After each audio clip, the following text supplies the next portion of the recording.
So I'm delighted to be here today talking with Caroline Sherwood, who is an author for whom healing has been a major part of her spiritual journey. Caroline, welcome. It's lovely to speak with you. Thank you very much for inviting me, Sue. It's lovely to be here. You're very welcome. Okay, so Caroline, why did you write a book?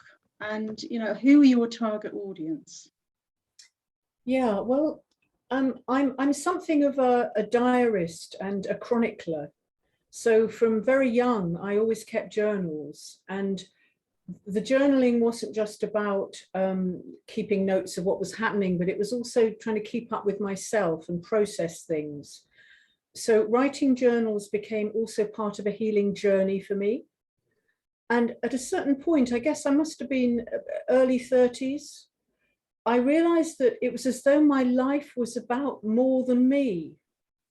It kind of had a theme, a set of themes, and it had a message which actually, it's almost as though I was set a task at birth. And I think actually you could say that about everybody if people knew it. And I think that task is reflected to some degree in the astrological chart. But it was as though I was being shown that I could put this together as something that might possibly be useful to other people as well. So I actually wrote an earlier version of this book a long time ago called Inside Out Full Circle. And I showed it to a dear friend who also was a very important healer in my life, who I may talk about in a minute. But she said, this is a bunch of emotional drivel, bless her. And I'm very grateful to her, because she was right, and I burnt it. Okay. And then I started again. Yes, let me show you what it looks like now. So here it is now. I think that's coming over okay. Yeah, it's great. Yeah. So that's the finished product. Rather thick it is, because I am 71, believe it or not, and and it actually does cover my childhood as well. Right. So why did I write it? Because I felt I should. Because I felt that I needed to summarize my life before I left this earth. Not that I plan to do that very soon, but you never know. And that I hope that some of it might be of use and help to others. Okay. Yeah. And who do you think are your target audience? Oh, yes, good, yes. I think, well, there's almost two ends of the spectrum in answer to that. I mean, I think people who maybe are looking for a direction, because as you notice, there's a labyrinth on the cover. It's like, how do I get hold of this thread and follow it? People who are looking for a spiritual direction. But I also think that people who've been on a journey for a while may find things that are confirmatory or encouraging. And there are also quite specific groups for whom I think it might be interesting, such as astrology students. I think some counselors and therapists might find it interesting.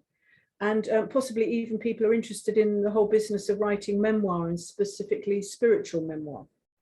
So that's quite a lot of people. Yeah, that's useful to know. Okay, that's great. And did you find it a cathartic process to write it? The first draft, yes, but then it just becomes a lot of hard work when you're doing all the technicalities of the editing and the polishing and the pulling it. But the original, let me tell you about perhaps if I answer that about the stages I went through. The first writing, the diarizing, the journaling, yes, is in answer to your question about catharsis, totally. Then at a certain point, I was in a job where I had lots of free time and nothing much was happening for parts of it. So I brought all my journals in with a highlighter, and I spent my afternoons when nobody was coming in going through the journals and highlighting what looked like either reasonably well-written sentences or points that were interesting, and then started to put it together. So I think by then it wasn't really cathartic. That was very early on. The first stage was integrative as much as cathartic. Yeah, useful. Okay. And you sort of had healing in the background of your life all the way through, haven't you? Very much so. You were taught by and sort of worked with some of the foremost names in healing. So tell me a bit about that. Well, some of them may not be well known to our audience. I don't know, but they certainly were well known at the times that I saw them. Yes. Well, let me go back earlier. My mother's father was a doctor, I feel, I mean, bless him, I can almost feel his presence as we speak. I never met him. He died in the 20s of diphtheria. Nobody dies of diphtheria now. Awful, awful way to die. But I feel that he sort of brought something through in me. And what's very interesting is that his uncle was the surgeon oculist to Queen Victoria.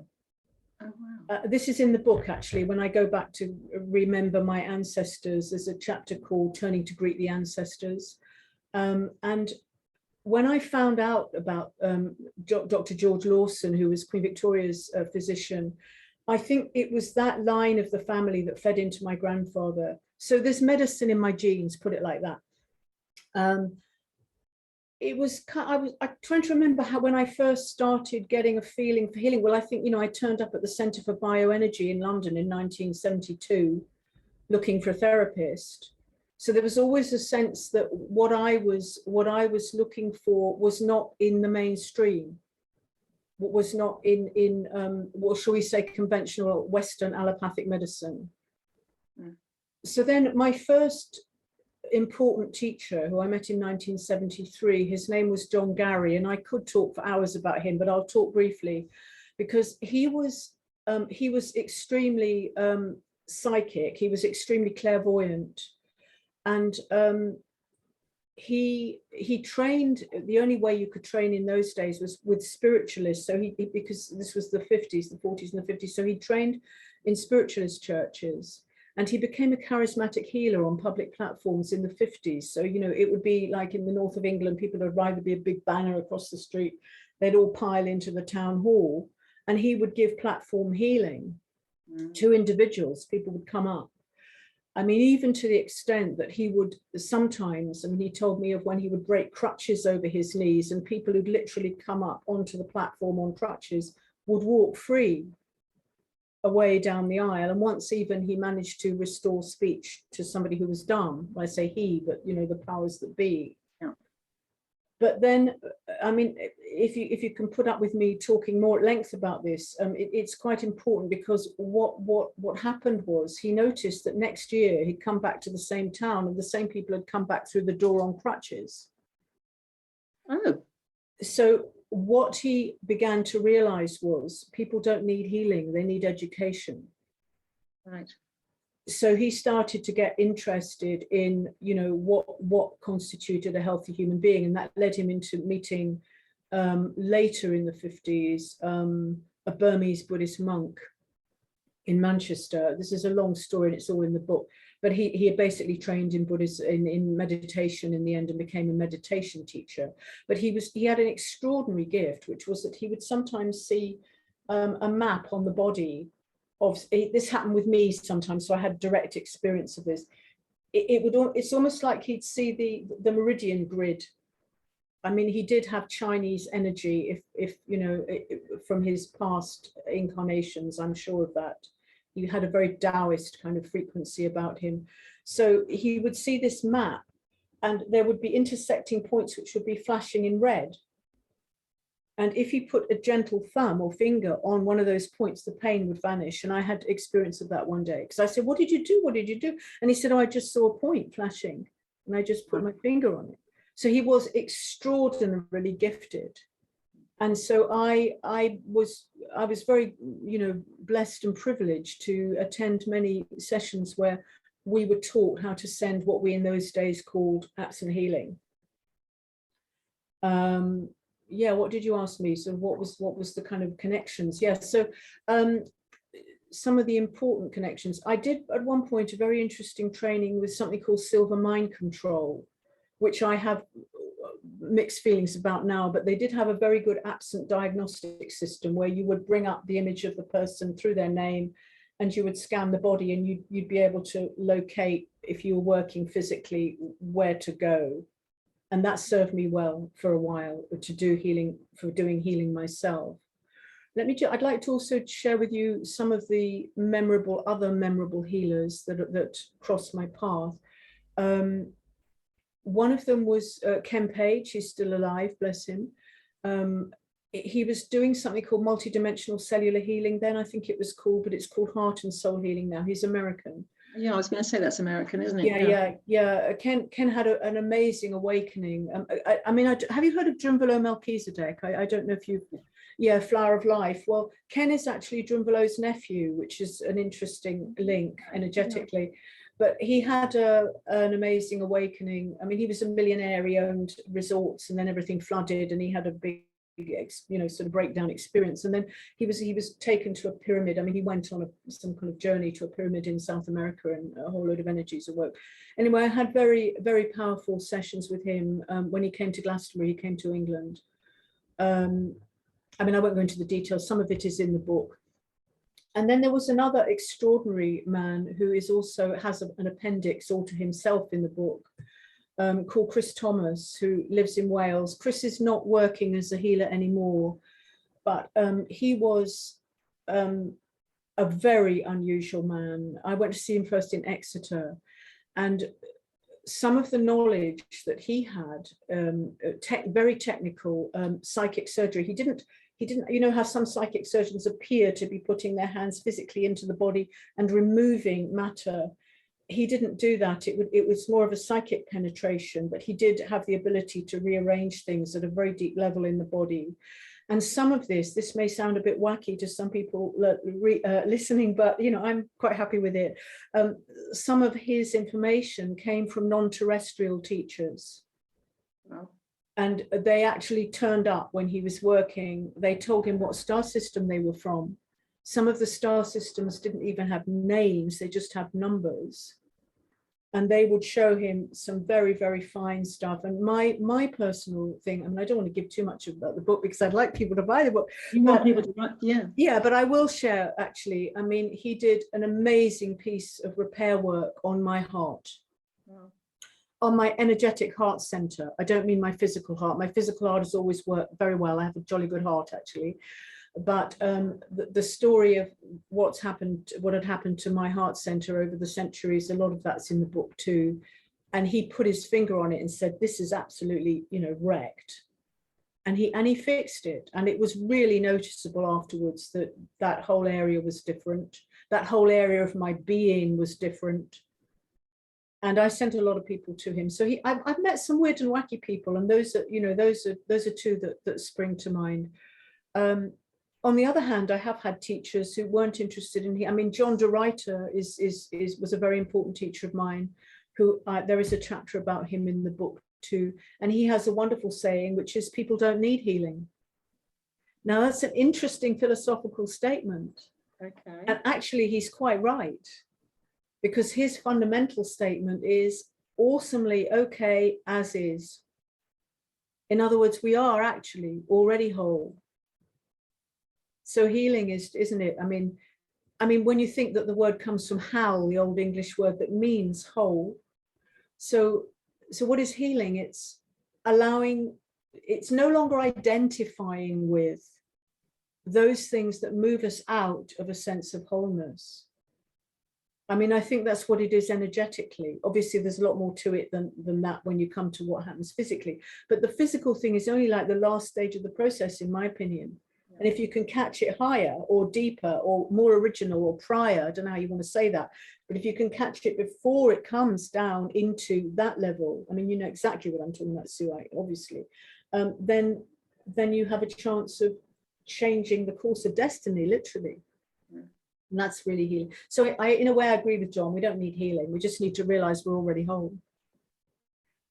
And I was thinking, actually, before we came on this call, that there was another man that I interacted with, who's passed over now, Stephen Levine, who I'd never met, but we had a dialogue, and we had I actually taught some of his work. I taught a course called Live This Year as Though It Were Your Last for a while. And that was, a lot of that was inspired by Stephen, who worked with thousands of dying people. And he was very, very good at helping people. There's a wonderful book called Meetings at the Edge, where they allowed people to phone when they were dying, or their carers to phone, and they would just talk over the phone. And he used to have a lovely thing where he would say, she was healed and then she died. Mm. In other words, being healed isn't necessarily about, being in 100% all, you know, all bells and whistles working body. No, no. Sometimes healing is about helping someone pass over, isn't it? Exactly, very much so. Helping their And I transition. think ultimately it's about that, isn't it? Yeah. Yeah. Interesting. You talked about, you mentioned just now that John Gary said that people needed educating. So how did he feel they needed educating? Yeah, well, that's thereby hangs a very big tale. So John trained in the Satipatthana Vipassana tradition of Theravada Buddhism, and I'll put that in English. Yeah, I was going to say I couldn't repeat that. Yeah, so sati means mindfulness.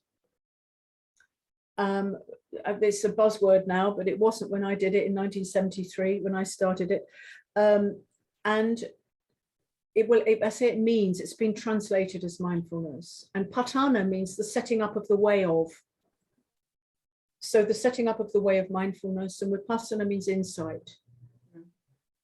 So without going into a whole lot of Buddhist metaphysics, but there is actually an appendix about this in the book for people who like Buddhist metaphysics. This is quite basic Buddhist metaphysics, but there are 4 foundations of mindfulness. In other words, the Buddha observed that we are made up of 4 interrelated and totally interdependent. This is one way of looking at us anyway. Body, mind, feeling, and mind object. So body's obvious, mind is not obvious, but I think we have different ideas of what that means, but it's not body. Feeling here doesn't mean emotion. It means the sensory capacity of the organism.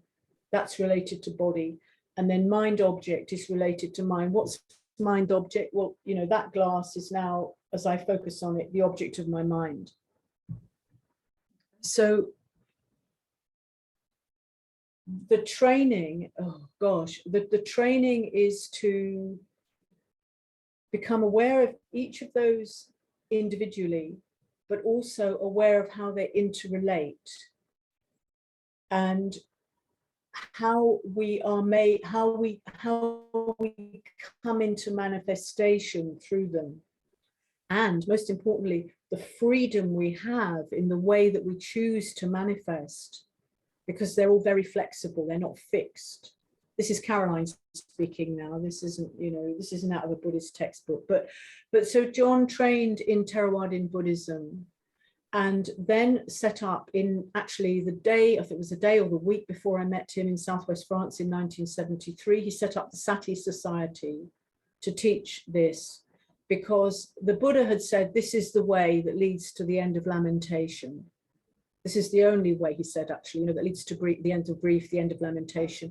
And the only reason he said that was because it leads to freedom, and it really does. It's an extraordinary approach. So that's what John meant by education. But I should go a bit further, because he was an actor before he was a meditation teacher. And he was a good character actor, actually. I mean, some of you will have heard of Far From the Madding Crowd way back, but he was in that. He was a reasonably well-known film and television actor.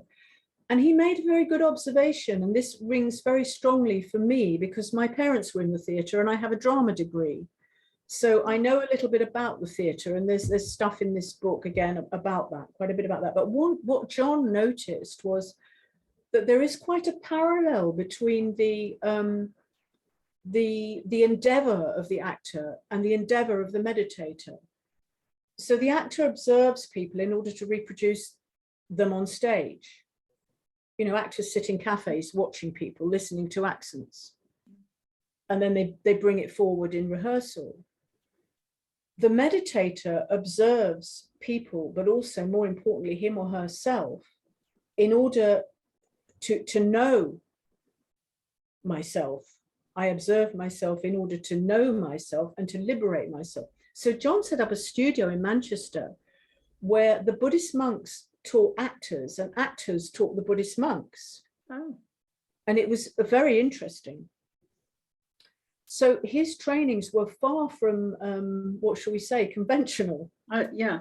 Yeah, and he set up, he also observed, and I don't want to go on, there's too much detail, but he observed in a lot of detail, the way that emotion settles into muscle patterns within the body. and he observed this he mapped this out, and so his trainings on his basic workshop, you had to learn a set of basic exercises to relax you, because he used to say there's absolutely no point meditating, sitting, if you can't gently drop into your breath, really relax, because otherwise what happens is you just magnify all the inner neurosis. You sit there and kind of all hell breaks loose. So nobody was allowed to begin to learn to meditate with John until they'd done quite a lot of body work. So we did loads of body work. We did a lot of walking, a lot of exercise, and also sitting. But he also set up a lot of very unusual situational, experiential things in which we would see ourselves in action, not always very favorably. So he was a very interesting teacher, but there's a lot about that in the book. Yeah. He sounds like a very sensible man too. He was a very brilliant man. He was something of a maverick genius, actually. So it sounds like he had this common sense to realize that it's every person's responsibility to look after oneself. We can't just hand our responsibility over to GPs or medics. Actually, we need to take care of ourselves as well. Very much so. And I see it as a life skill. I mean, I think I say in the book that, learning to meditate is as important to our spiritual nature, which is our essential nature, as having a regular routine of cleaning our teeth is to the body. Yeah. And I mean, what I would love to see happening at this point, and we're just poised, I think, humanity, and certainly in the West, I know more about Europe and the West, but I think we're just poised on the place where we can start, and this is partly because of how evolved we are as a species.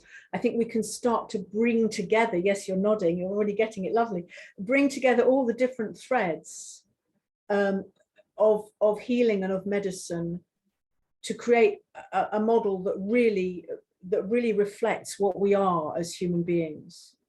So the best of conventional allopathy, then all the alternative modalities, and then the more energetic type of thing. I mean, there was an amazing seminar last night on bioenergetic medicine and what they're doing.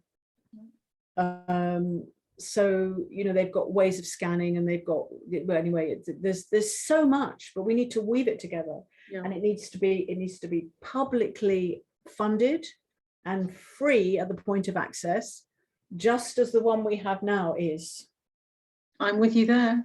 Totally. Hooray, let's do it. I think people are starting to do it, actually. It is happening. Yeah. It is. There are pockets of it. Yes. And they need to spread out, Yes. So that we do have a totally integrated healthcare system. Yes, a natural health service, NHS, natural health service. Yeah, totally. I'm with you there. We'll start flying the flag. Yes, I think, I mean, I know we probably both know of organizations that are doing that. Yes. Yeah, totally. Which is great. Okay. So, yeah. And meditation, yeah, I mean, it's not as difficult as lots of people imagine, is it? I mean, I think some people think it is. You have to be Buddhist or whatever to be able to do meditation. Not at all. Actually, that's a very good point. I mean, I've written a meditation book for children called Making Friends with Ourselves, and it's just come out actually in the 3rd English edition. And I say it's for people of all religion and none.